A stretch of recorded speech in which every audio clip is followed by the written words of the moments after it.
Enseguida se abre la sala número 2, moderada por el maestro Jesús Álvarez Castillo, estudiante del doctorado en educación. Bienvenidos. Muchas gracias.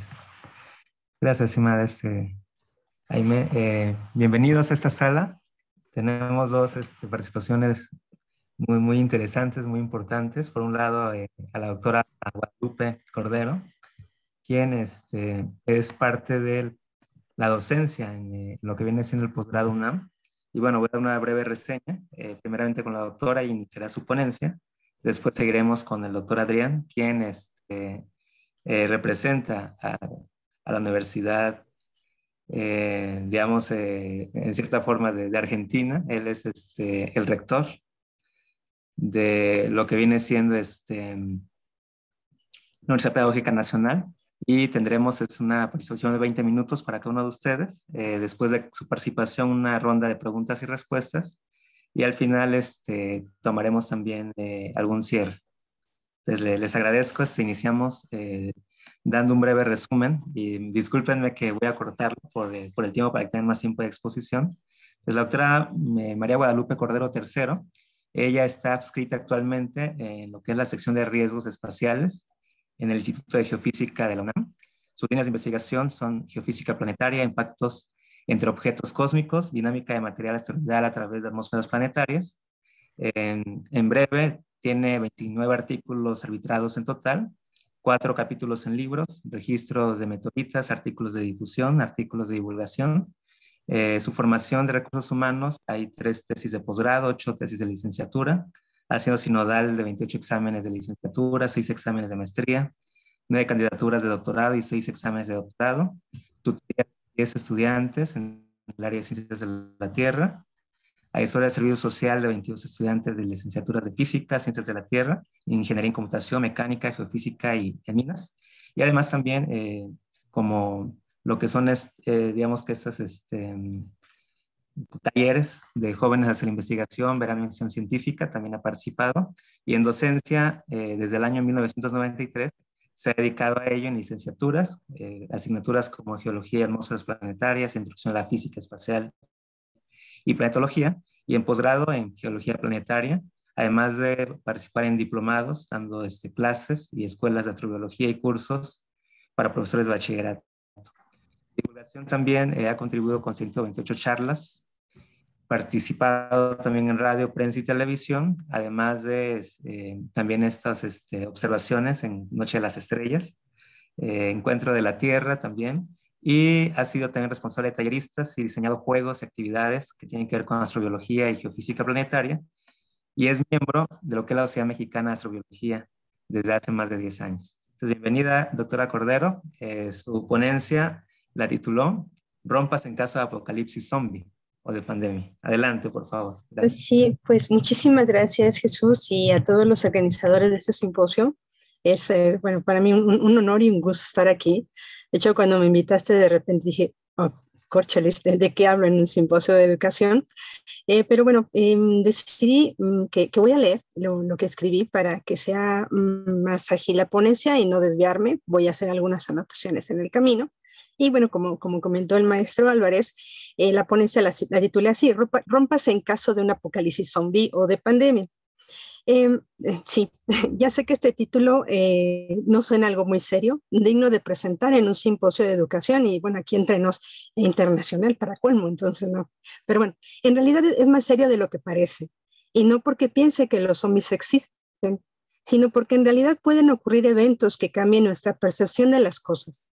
Muchas veces me he preguntado, ¿qué pasaría si hubiera un evento significativo y en algún momento dejáramos de tener no solamente todos los recursos tecnológicos con los que contamos, sino recursos más básicos, perdón, como electricidad, medios de transporte motorizados, agricultura, etcétera?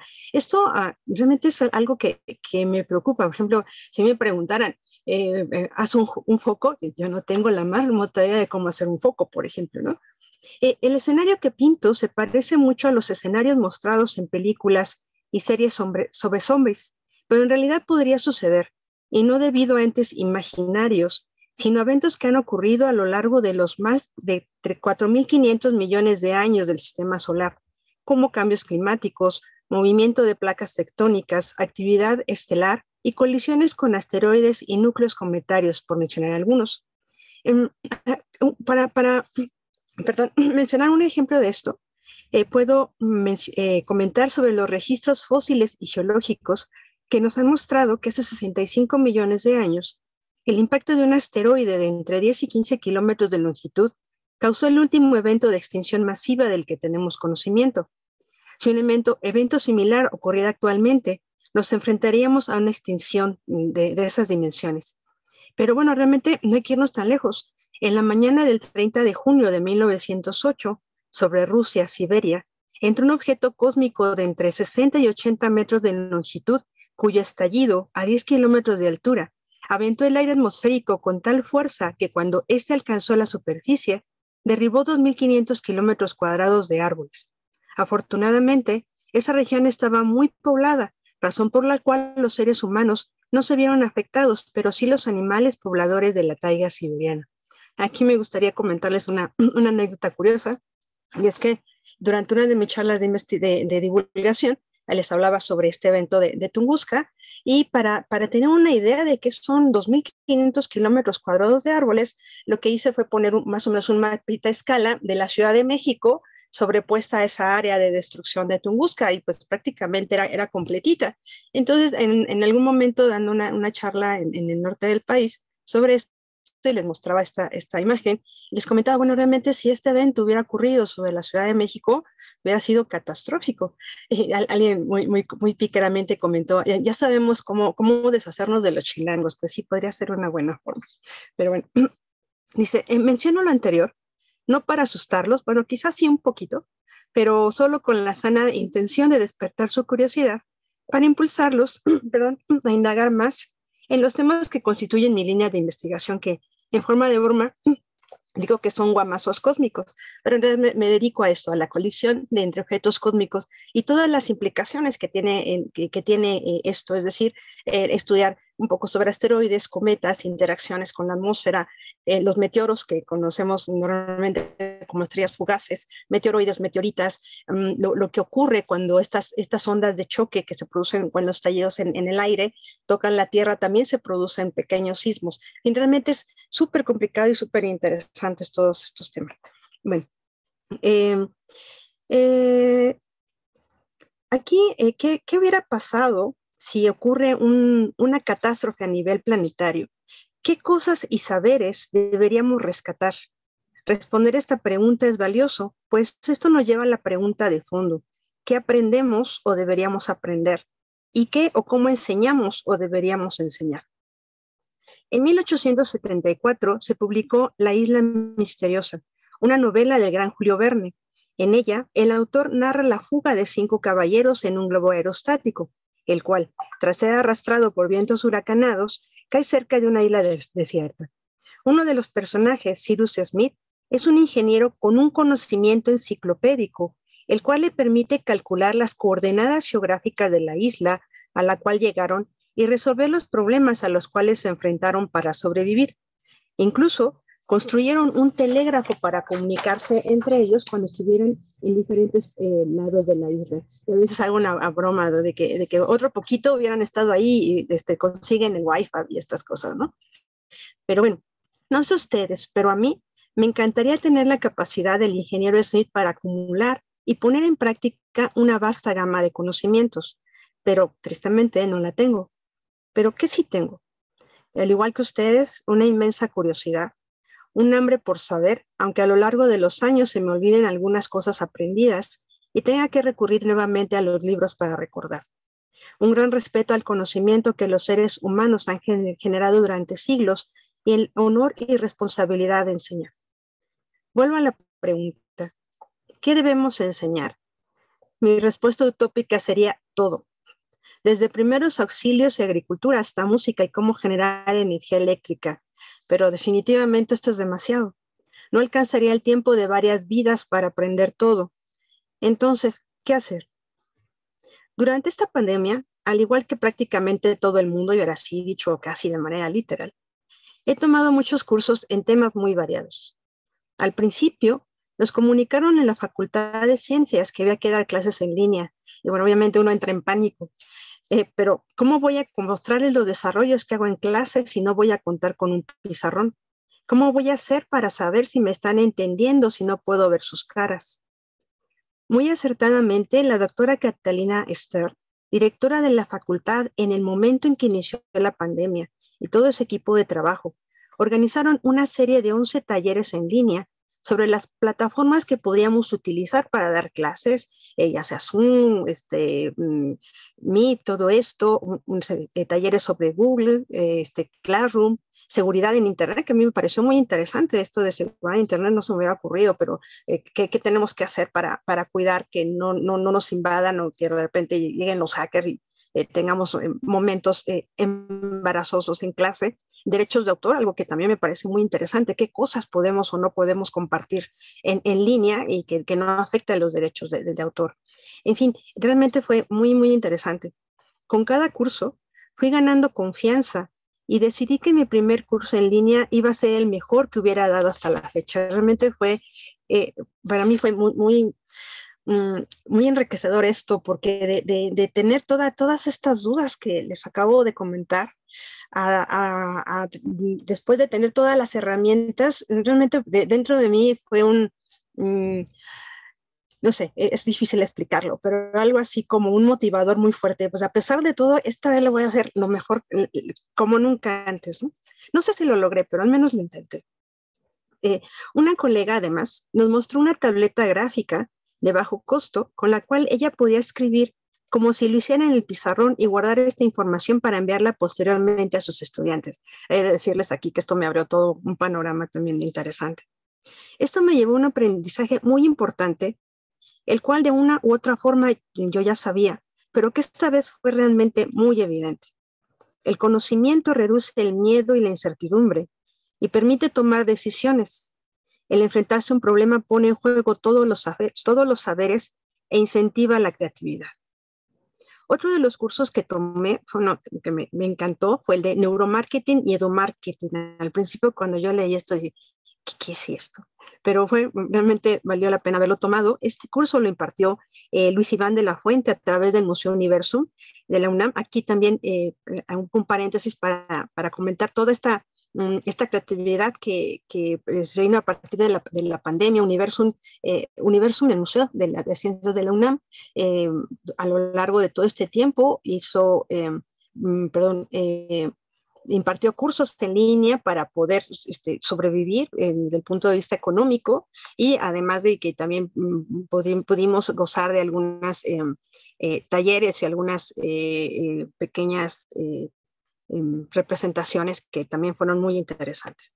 Bueno, en este curso del que les hablo, el profesor nos platicó sobre algunos de los motivos que tiene una persona para comprar o para aprender. Esto me llamó muchísimo la atención, que fue mejorar su situación actual, proteger su estilo de vida o bien recuperar algo que perdió, ya sea la certidumbre, la autoestima, el trabajo, etc. También nos habló de que, sobre todo en educación, era importante motivar a los estudiantes en 3 aspectos: a resolver problemas, a transformar y a crear. Creo que estos aspectos ya los habían mencionado algunos de ustedes, y efectivamente me parecen muy importantes, tan importantes que Luis nos comentaba que nos los tatuáramos, ¿no? Para que no se nos olvidara nunca. También nos comentó que las ciencias y las humanidades deben servir para mejorar la vida del ser humano y el planeta, con lo cual estoy completamente de acuerdo. Finalmente nos invitó a repensar nuestras clases para incluir estos 3 motivadores. Esto ha sido todo un reto. De hecho, algunos de los temas los replanteé completamente a partir de esta nueva visión de las cosas. Dicho lo anterior, estoy convencida de que independientemente del temario de los cursos, es decir, independientemente de qué hay que enseñar, lo realmente importante es motivar, retar a los estudiantes a pensar más profundamente en lo que les enseñamos, de cuestionarlo, de pensar en las alternativas, de cómo lo que están aprendiendo pueden ayudarlos a transformar su mundo. Por supuesto, esto implica un reto mayor para nosotros como docentes, pero también es una oportunidad de aprender y, desde mi punto de vista, de maravillarnos junto y de nuestros estudiantes. Todos los recursos digitales que hemos empleado durante la pandemia seguramente nos seguirán siendo de apoyo tras ella. Son valiosos y es conveniente utilizarlos, pero solo como una introducción para generar discusiones sobre el tema. Como no podemos aprender ni enseñar todo lo que quisiéramos, incluso desde nuestros temas de investigación o de trabajo, también es importante y sumamente enriquecedor motivar la interdisciplinariedad. Campos de estudio como la astrobiología, por ejemplo, son sumamente interdisciplinarios, pues para entender algo tan complejo como la vida, es necesario saber de física, matemáticas, biología, astronomía e incluso medicina y filosofía. Otro ejemplo sobre la interdisciplinariedad que a mí me parece muy importante es, de nuevo, lo que tiene que ver con este impacto de este objeto, asteroide, muy posiblemente en la península de Yucatán hace 65 millones de años. Por un lado, Álvarez, hijo y padre y colaboradores, ellos habían encontrado en Italia una capa muy interesante de iridio. ¿Por qué? La pregunta, ¿no? ¿Por qué tenemos en estas capas todo ese material acumulado, material que además no es común en nuestro planeta? Entonces, siguieron investigando. Entonces, ¿qué pudo haber ocurrido, causado esto? Perdón. Pues lo único que conocemos que tiene esas cantidades o que puede tener cantidades de iridio son objetos cósmicos, en particular asteroides o núcleos cometarios. Entonces ahí se quedó como que la idea en el aire. Entonces, ¿pudo haber ocurrido esto? Bueno, y la siguiente pregunta, de nuevo, todo en el conocimiento se basa en una serie de preguntas. La siguiente pregunta lógica es, bueno, si realmente chocó un asteroide con un núcleo cometario con nuestro planeta, ¿en dónde está? Entonces ahí empezó, se quedó la pregunta en el aire. Curiosamente, otras personas que no tenían absolutamente nada que ver con ellos, de Pemex, estaban haciendo una prospección geofísica en la península de Yucatán y de repente encontraron allí como que había algo, no a la vista, pero los instrumentos indicaban que había una zona límite, que además bastante redondita, que delimitaba bien una cuenca. Entonces ahí también se quedó ese conocimiento aparte. Con el tiempo, Hildebrand de repente se dio cuenta por alguna razón se dio cuenta de esta prospección geofísica que habían hecho los ingenieros de Pemex, y de repente dijo, como que ahí están las dos, ¿no? Hizo clic y las juntó. Entonces ahí ya tenemos toda la historia completa. Entonces esta es un ejemplo muy importante de cómo la interdisciplinariedad ha sido vital para explicar muchas cosas. La pandemia nos enfrentó con problemas que nos desbordaron. Muchos seres humanos perdieron mucho. El miedo a la muerte y a la pérdida de seres queridos llegó a ser abrumador, al igual que argumentos a favor y en contra de las vacunas y las teorías sobre conspiraciones acerca del surgimiento de la nueva enfermedad. Desde mi punto de vista, lo mencionado anteriormente nos enseñó varias cosas. Una, que es importante desarrollar todas las áreas del conocimiento, aunque a primera vista no sean útiles. Segundo, el desarrollo científico puede solucionar algunos de los problemas que enfrentamos, pero de igual manera es importante que ese conocimiento permee en la sociedad para una mejor toma de decisiones. Y finalmente, como sociedad, nos falta mucha solidaridad y empatía. Para terminar, me gustaría comentar que, desde mi experiencia, los cursos en línea son estupendos siempre y cuando se quiera aprender un tema particular, pero los cursos largos, de semestres o años, son mejor en persona por varias razones. El ser humano es un ser social. El contacto y trato con otras personas es importante para generar lazos, aprender a argumentar, ceder, desarrollar inteligencia emocional y comunicación asertiva. Los cursos en línea han sido nuestra forma de continuar a pesar de la contingencia. El encontrar alternativas ha sido crucial para el ser humano y definitivamente seguirán siendo un recurso valioso. Pero cuando doy clases, para mí es importante ver los rostros de mis estudiantes. Es el mejor medidor para saber si me están entendiendo o si tengo que cambiar la dinámica de la clase para que no se duerman. Por ejemplo, los pongo a bailar o a veces a hacer algunos ejercicios de gimnasia cerebral. Y también facilita y agiliza la discusión. Como mencioné anteriormente, para mí, la docencia es un honor y un reto. Es un recordatorio de que tanto nuestros cursos como nosotros estamos en continua construcción. Muchas gracias por su atención. Gracias, doctora Guadalupe.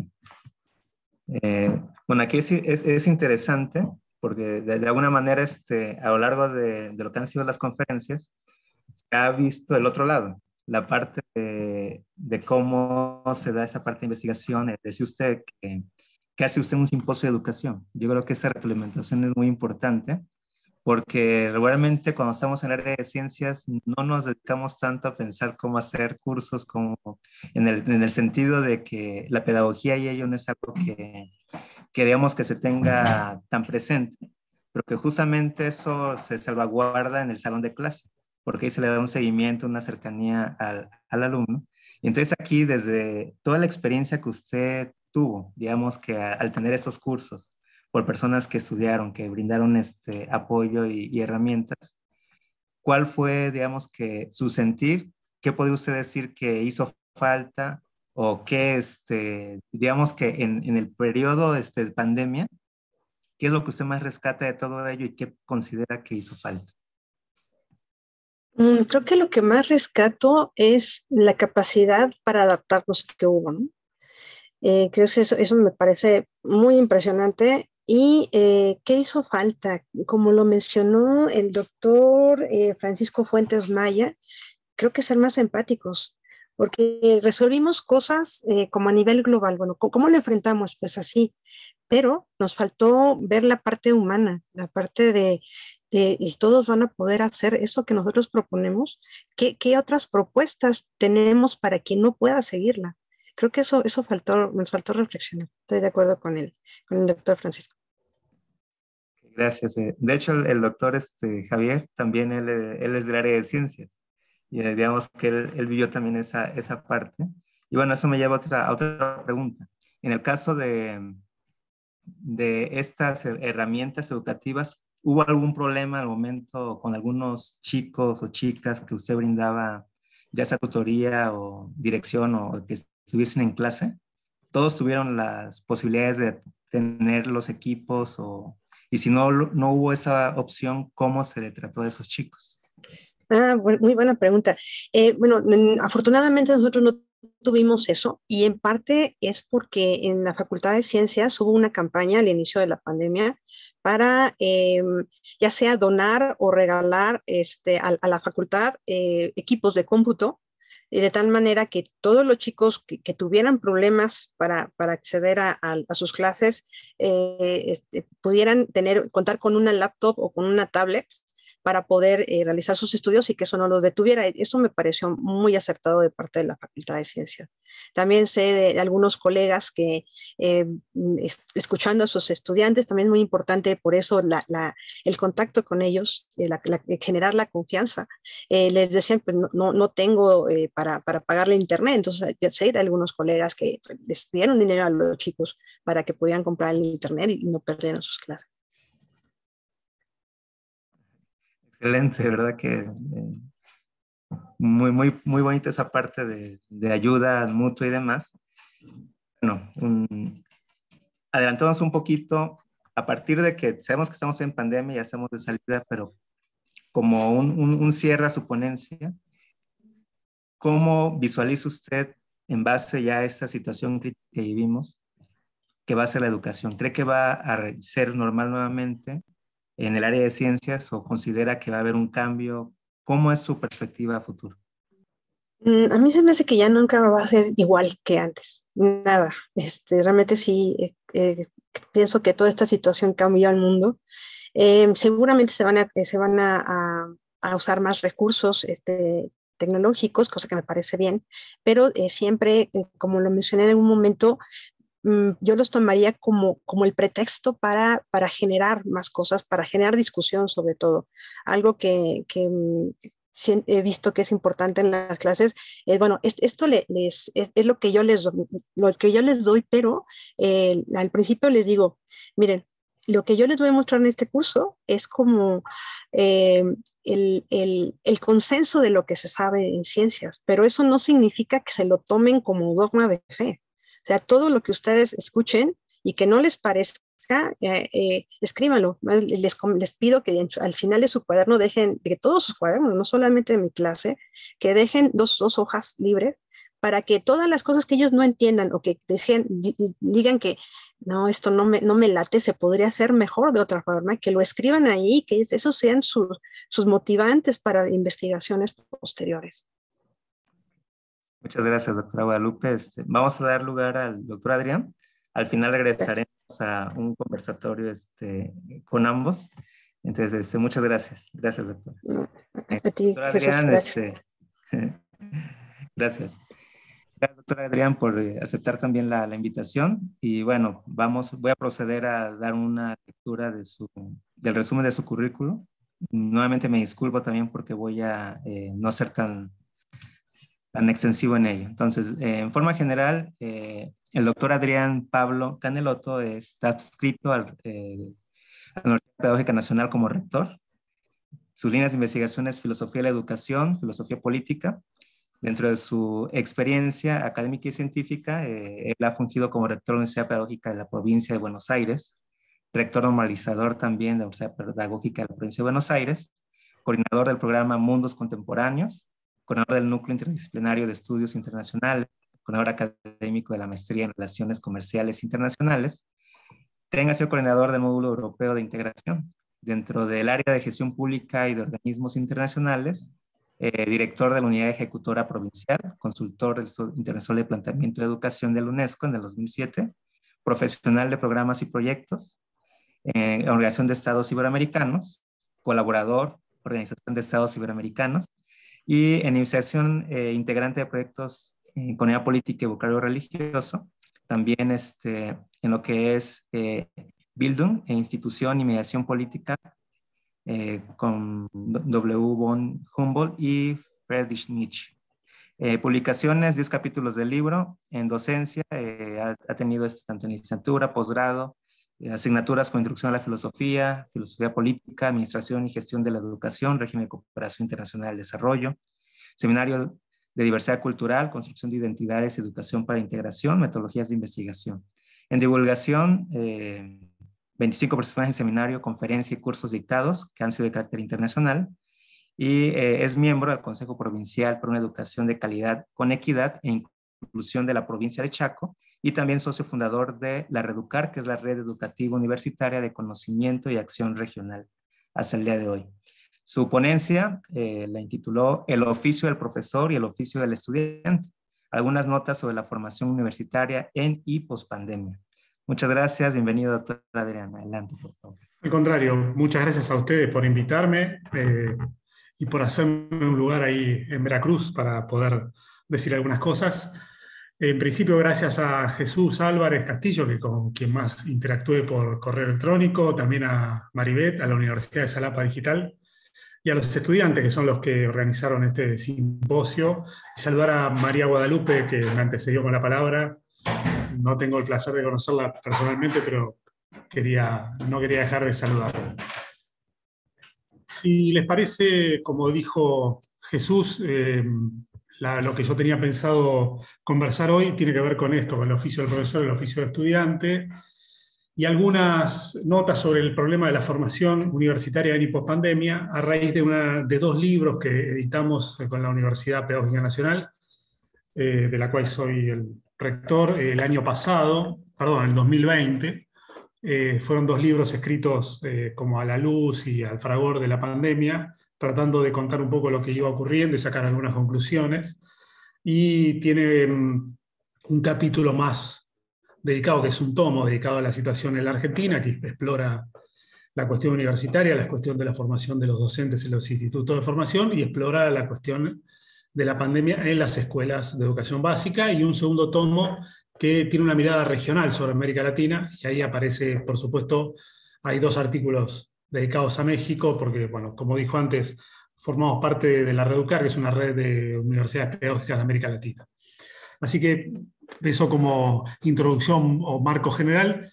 Voy con las notas para poder aprovechar estos 20 minutos. La primera nota es una nota, si se quiere, más bien de contexto, ¿no? Algo que todos ya sabemos, el modo en que la pandemia nos pegó de manera imprevista, trágica, desconcertante, ¿no? Y que tuvo un impacto muy importante en nuestras sociedades en relación con cuestiones que veníamos arrastrando de manera estructural, la pobreza, la indigencia y las desigualdades, ¿no? Y una de las cosas que nos ocurre a todos es, como decía antes la colega que me precedió, es que nos sumergimos en la virtualidad y en el mundo digital de un modo novedoso y además con un impacto en nuestras vidas particulares de una manera totalmente novedosa, ¿no?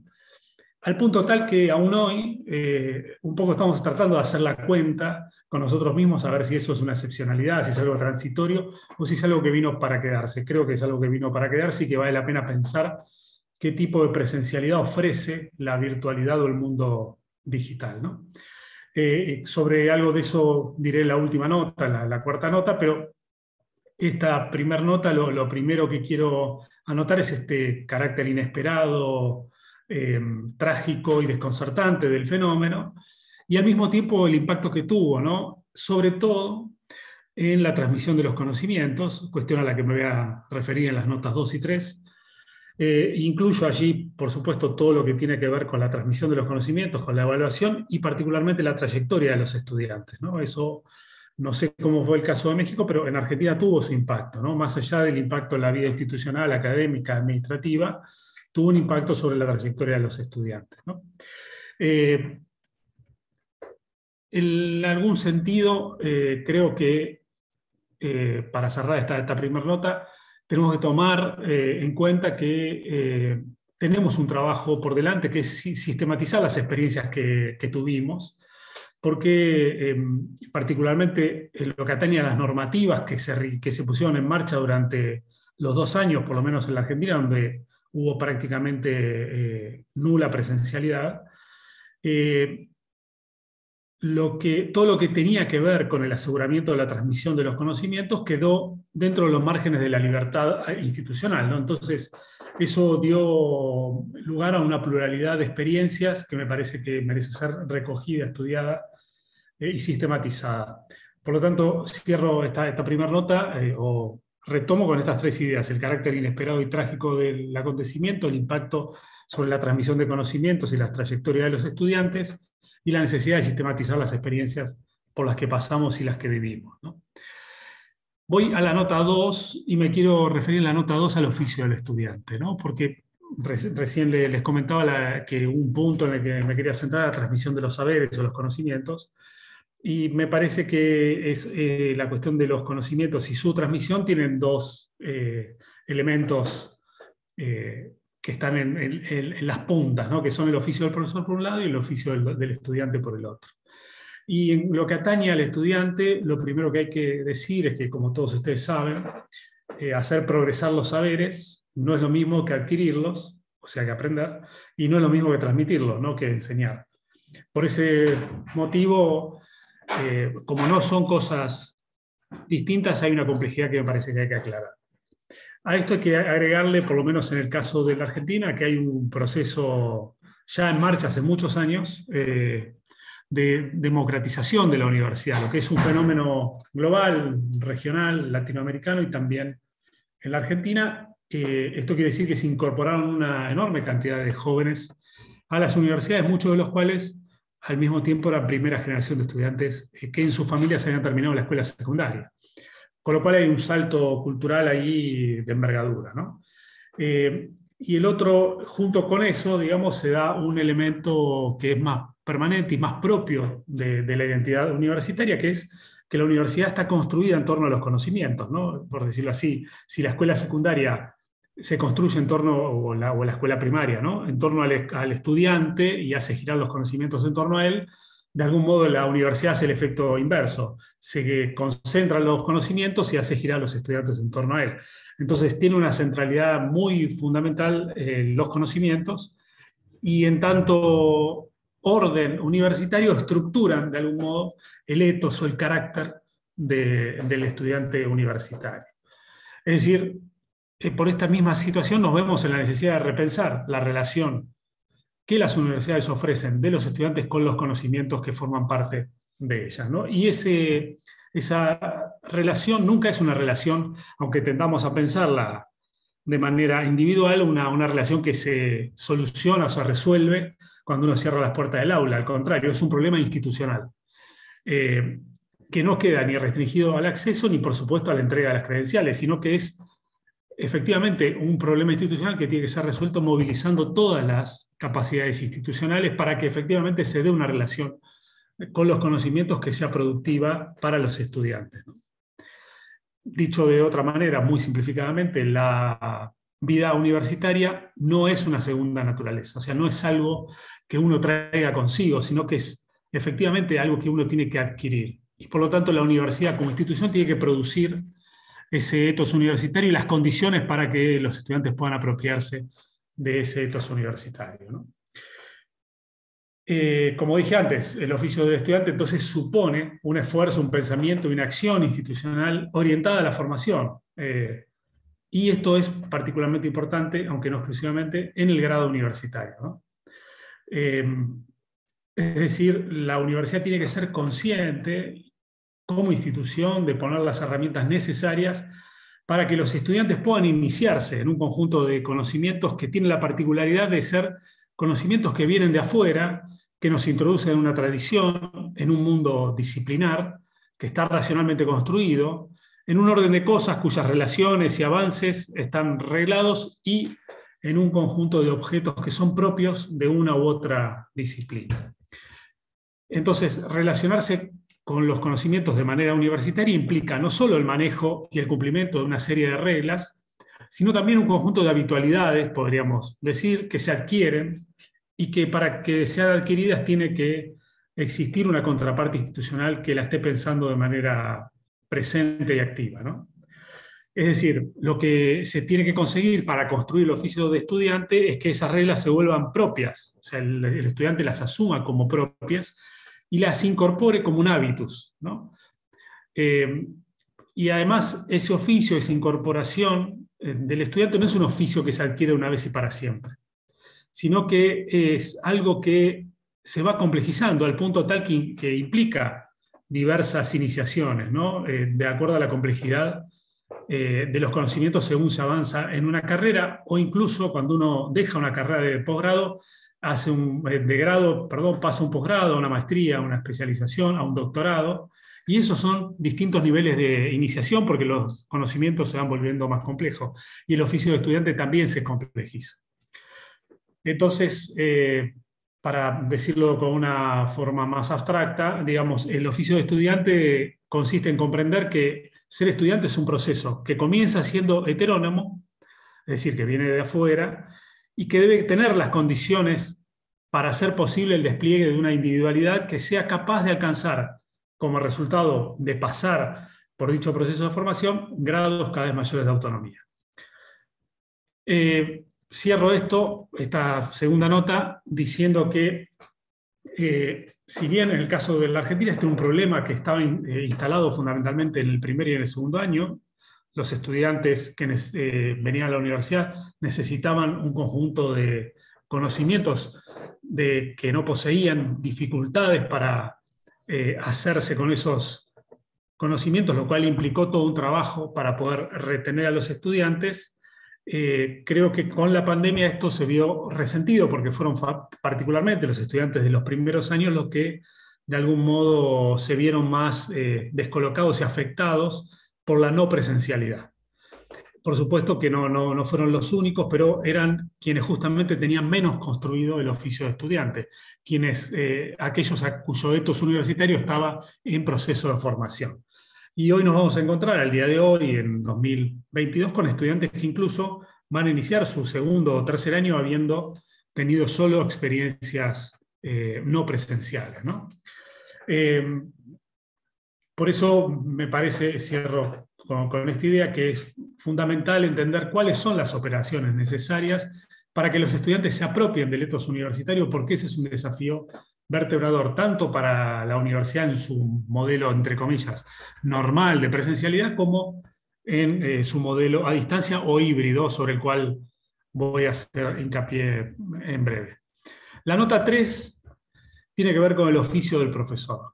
Y voy a decir un par de cosas un poco rápido.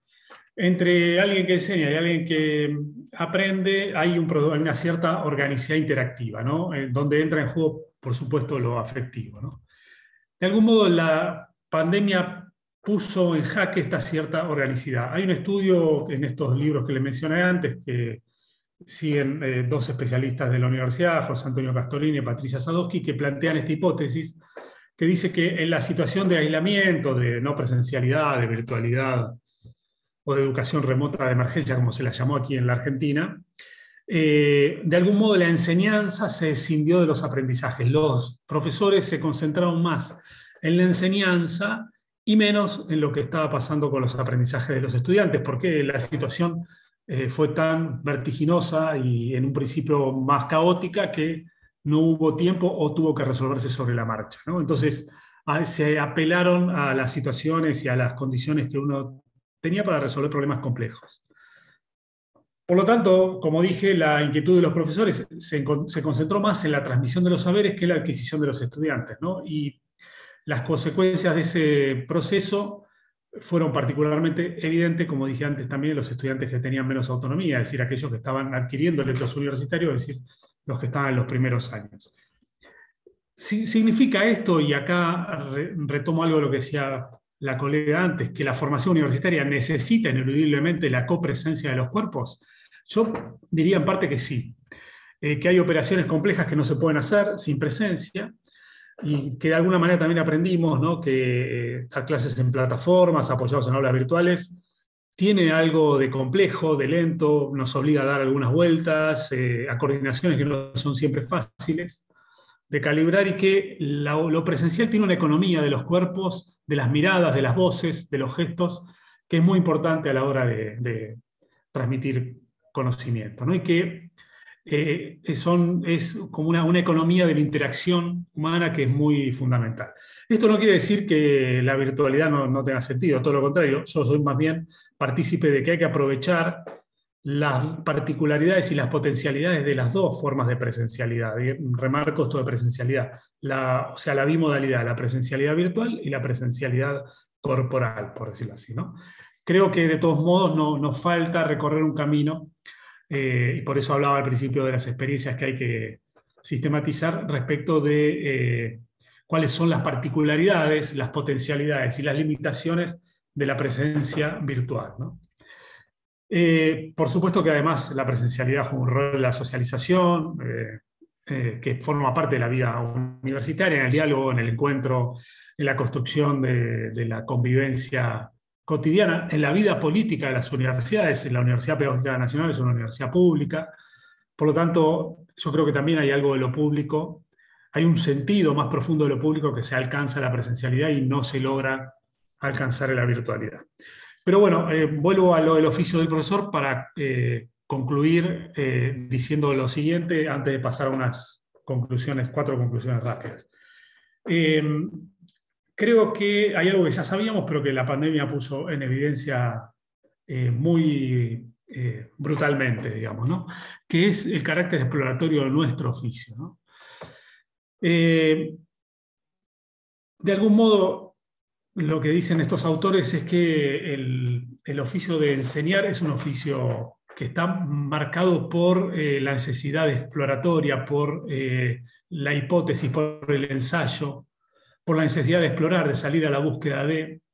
Es decir, estamos todo el tiempo obligados a explorar estrategias de enseñanza que nos permitan llegar a los estudiantes, y por lo tanto eso en la pandemia se hizo mucho más evidente porque nos cambiaron la cancha donde estábamos jugando, ¿no? Y nos cambiaron las reglas de juego, y eso puso en evidencia suprema este carácter constructivo y exploratorio de la tarea docente, del oficio de enseñar, ¿no? Un oficio que por otra parte tiene, y esto creo que también queda claro, altos niveles de indeterminación, ¿no? Lo que no significa un rasgo negativo, sino subraya esta cuestión exploratoria, ¿no? Esto, a mi manera de ver, nos abre las puertas para 4 conclusiones rápidas de esta nota 3. La primera es la importancia de contar con instancias de reflexión sobre nuestras prácticas, porque en la práctica, en el oficio de enseñar como práctica, hay producción de conocimientos que tenemos que poder rescatar y sistematizar. Segunda, es que es una ilusión pretender estandarizar, automatizar o predeterminar las intervenciones de los profesores, ¿no? En la virtualidad, en el uso de herramientas digitales, hay un trabajo para hacer en ese sentido, tratando de evitar que caigamos en los cantos de sirena que a veces nos proponen los enlatados digitales, ¿no? Así como el aula analógica no nos salvó, todos tenemos experiencia de esto, los profesores que actuaron con nosotros como si fuéramos recipientes vacíos a los que había que llenar, ¿no?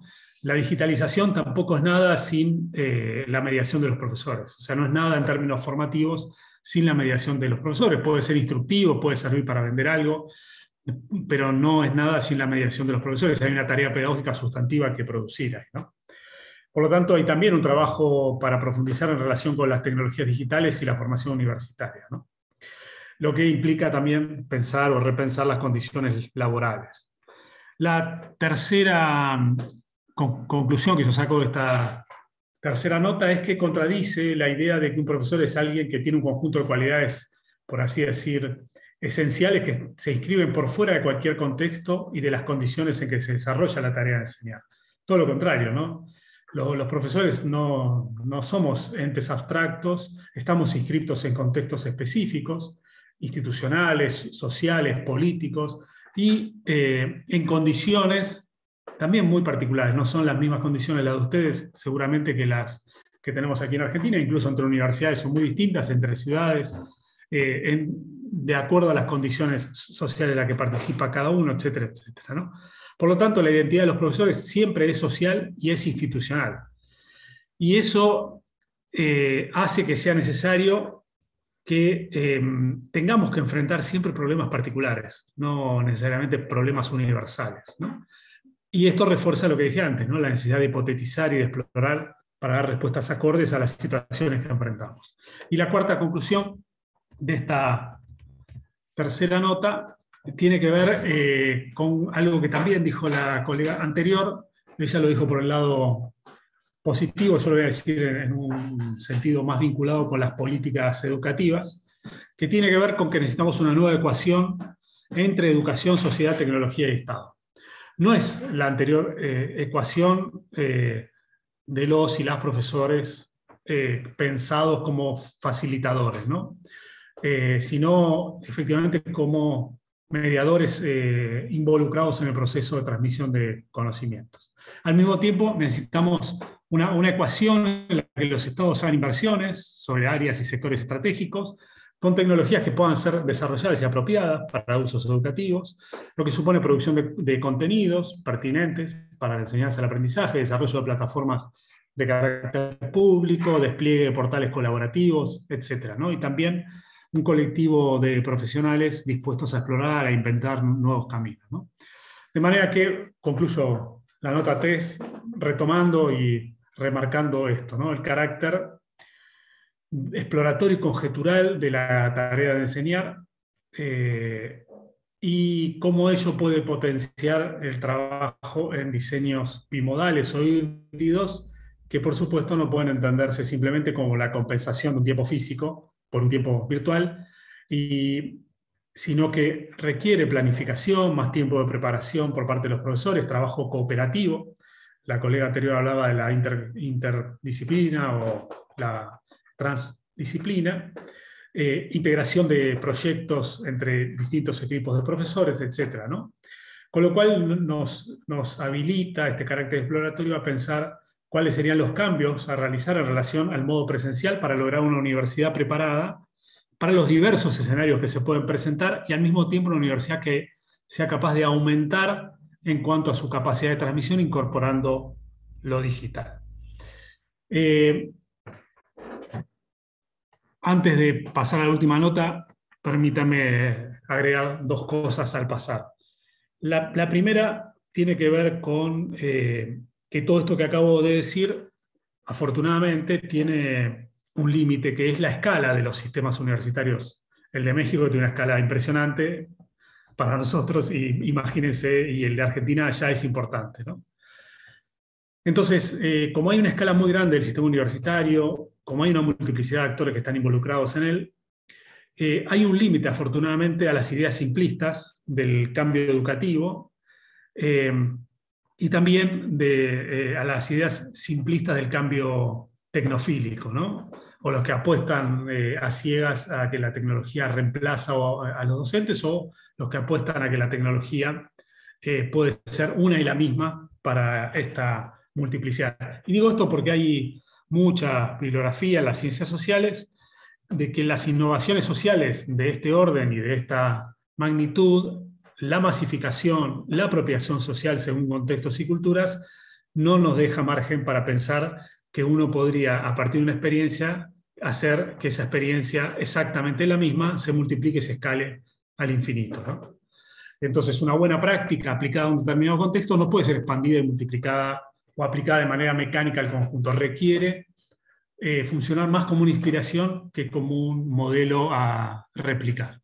La segunda aclaración hacia el paso tiene que ver con entender que la pandemia disminuyó la distancia entre el presente y el futuro. Esa relación temporal entre presente y futuro siempre fue problemática para la formación, tanto de profesionales como para la formación de docentes, que es el sentido de la Universidad Pedagógica Nacional, ¿no? Y eso tiene que ver porque quienes estamos adelante de las aulas, quienes formamos parte de las universidades, sabemos que los que van a habitar las aulas hoy, los que van a habitar las escuelas, los institutos, las universidades de hoy, los estamos formando para una universidad, una escuela, un aula del futuro que no sabemos exactamente cómo es, que de algún modo proyectamos, pero que la pandemia puso en evidencia que los cambios son tan vertiginosos que la distancia entre presente y futuro se aceleró y nos pone en un problema, ¿no?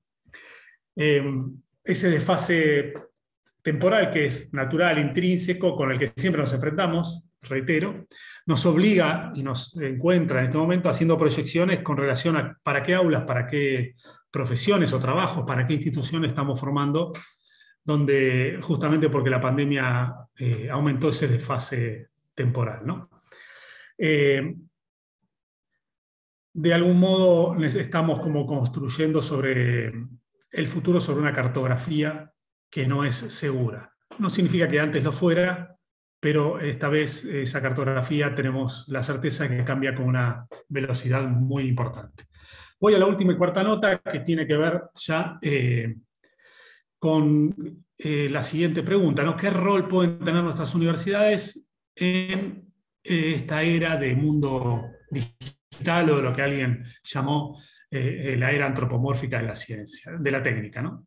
Y aprovecho acá algo de los 100 años de Paulo Freire, que se cumplió el año pasado, recordando algo que él insistía mucho, que es que parte de la formación tiene que ver con poder leer el mundo, ¿no? Leer el mundo en el que estamos, leer la sociedad en la que nos encontramos, comprender la época que nos toca vivir. Y creo que una de las cosas que tenemos por delante como universidades, como profesores y como estudiantes, es comprender el mundo digital que se está construyendo. Porque no se trata solo de herramientas digitales y de su uso pedagógico, sino también del mundo digital que está en proceso. Y tenemos que comprenderlo no solo para poder pensarlo, sino para leer el mundo que estamos viviendo, para comprender y pensar cómo encauzar las transformaciones que se están dando, de las cuales somos parte, porque estamos afectados por ellas, para imaginar también formas de resistencia que se requieran de acuerdo a estas nuevas condiciones, básicamente porque estamos en un mundo en el cual se acrecienta la individualización de la referencia, y nosotros tenemos a nuestro favor algo que ponen en juego todas las instituciones educativas, que es la construcción de lo común. Entonces ahí hay una tensión entre cierto individualismo y construcción de lo común, que también se juega en la comprensión de este mundo digital que estamos armando. Por eso creo que en esta cuarta nota es importante, digamos, subrayar la idea de que estamos en un mundo digital que necesitamos comprender, que se habrá extendido muchísimo cuando nuestros estudiantes terminen sus carreras universitarias, ni hablar cuando terminen los que hoy están en el jardín de infantes o en la escuela primaria o secundaria. Por lo tanto, lo que hagamos en términos formativos también para comprender ese mundo digital tiene mucho que ver con la tarea universitaria. Y para eso necesitamos retomar, recrear, reconstruir instrumentos conceptuales que nos permitan comprender ese mundo, ¿no? Me parece que hago un excursus acá, una nota muy obvia, pero que ya lo dije también al iniciarse, ¿no? El mundo digital se extendió sobre la educación de una manera muy rápida, pero lo hizo de una manera que no es ni homogénea ni lineal, ¿no? Es desigual según los países y las zonas. Construyó espacios sociotécnicos diferenciados al interior de los propios sistemas educativos, y esos escenarios además están atravesados por la desigualdad, las posibilidades de conectividad, por las diferencias de acceso a los equipamientos, por la formación de los contenidos desigualmente distribuidos. Entonces, justamente por todo esto, y particularmente por esta última nota, es que necesitamos entender el mundo digital que ya está entre nosotros, lo cual implica entender, a mi manera de ver, que este mundo digital pone en juego un cambio en la matriz de pensamiento. O sea, que no es solo, insisto, un conjunto de herramientas digitales, ni siquiera un salto tecnológico, es también un cambio en la matriz de pensamiento. Lo que estamos viviendo de algún modo no se reduce solamente, como dije antes, a dispositivos y aplicaciones, sino hay un cambio en la matriz de pensamiento que afecta a la esfera social y personal. Y me parece que hay un diálogo de generaciones que resolver para que sea posible la comprensión de esa matriz de pensamiento que está de algún modo en ciernes, ¿no? Para incluso comprender cómo los estudiantes aprenden fuera de las instituciones, ¿no? Hay otros modos de aprender, otros modos otros modos tecnológicos, ¿no? De disponerse frente a los saberes. Y eso juega a la hora de pensar de qué manera vamos a llevar adelante una propuesta de formación, es decir, una marcación institucional sobre nuestros estudiantes, ¿no? Y una marcación además que tenga como eje la idea de formación capaz de ser pensada por fuera de la instrucción o del entrenamiento, ¿no? De la mera instrucción o del entrenamiento. Cierro, sí, ahora me extendí quizás un poco más, con algunas preguntas, por lo menos que a mí siempre me resultan motivadoras. Las dos primeras tienen que ver, bueno, cómo afirmar que nada de la relación entre educación y tecnología que experimentamos merezca ser rescatado, ¿no? Yo creo que es un absurdo, hay muchas cosas para rescatar ahí. Y de hecho, si pensamos lo presencial y lo virtual como un todo orgánico, la pregunta es, ¿no estamos acaso en condiciones de distinguir cuáles son las experiencias imprescindibles y cuáles de ellas pueden ser producidas y cuáles no gracias al aporte de la virtualidad? Lo segundo es, ¿coincidimos en el carácter exploratorio del oficio del profesor? ¿Qué estrategias tenemos para sofisticar nuestra tarea en la presencialidad y en la virtualidad? ¿Por qué rehuirle desde nuestra responsabilidad en la formación de estudiantes a la urgencia de entender y pensar cómo encauzar las transformaciones digitales que ya son parte y afectan nuestra vida pública y privada? En la era de la técnica, nuestro interés real muchas veces pasa por ponernos al servicio de un fin. Esto no lo voy a desarrollar, pero sería para largo, y ese fin en general es el progreso, que además se efectúa por medio de la tecnología. Bueno, ¿cuál es el sentido de la educación universitaria cuando no aparece otro horizonte pregnante respecto a un destino colectivo que el desarrollo de la tecnología, ¿no? Y por último, si es posible pensar la vida universitaria y hacer de la vida universitaria y de los que transitamos por ella una experiencia de pensamiento. Bueno, muchas gracias. Gracias, doctor Adrián. Tenemos ya solamente 2 minutos. 1 minuto para cada uno de ustedes y con una pregunta en base a lo que usted expuso, doctor Adrián. Usted ha hablado de un hábito, el hábitus que el estudiante tiene que crearse. Y bueno, a lo largo de las charlas que se han dado, hay una pregunta aquí que surge y quisiera la opinión de cada uno de ustedes. Cuando usted habla de este hábitus y hablando de este aprendizaje que tiene que desarrollar el universitario, la pregunta sería, ¿es necesario que la persona tenga las habilidades para dedicarse a alguna carrera en específico o no es necesario? No, yo creo que el hábitus hace referencia a los modos de vinculación universitaria con el conocimiento, a los modos de construcción de un conocimiento que en general es disciplinar, está ordenado, tiene una serie de reglas de funcionamiento, y a las habitualidades que hacen posible la vida universitaria, que tiene que ver con los modos de lectura, de escritura, de comportamiento, etcétera.